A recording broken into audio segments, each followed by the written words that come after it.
affrontement photographié hier au nord-est de Kiev. Les troupes russes encerclent peu à peu la capitale. Sur cette autre image, au nord-ouest, ils sont cachés dans les forêts de la ville de Loubianka, en préparation d'une offensive. Il n'y a plus de convoi long de 70 km, les chars sont déployés un peu partout et évitent les grands axes. Un changement de tactique pour éviter ce qu'il s'est passé hier dans la banlieue de Kiev.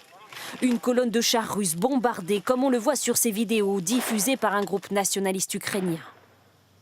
Face aux Russes, les Ukrainiens lancent des contre-attaques, comme ici, dans ce village de la banlieue de Kiev. Les tirs sont nourris, les troupes au contact.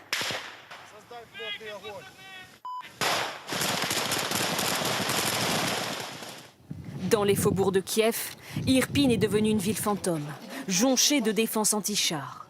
Les combats se sont poursuivis ces derniers jours. Ce soldat recouvre un cadavre. Les derniers civils tentent de fuir dans la panique. Je tiens à dire que dans ma maison, des snipers sont assis et tirent en direction de la maison de mon fils unique. Cette grand-mère ukrainienne n'a plus rien. Tout a été bombardé, mais elle a fait le choix de rester. Ma maison a été détruite par une bombe. Mais dans la grange, j'ai 4 chèvres et dans le grenier, 9 chats et 2 chiens. Mais je n'ai nulle part où vivre, il fait froid, c'est pourquoi je suis assise ici.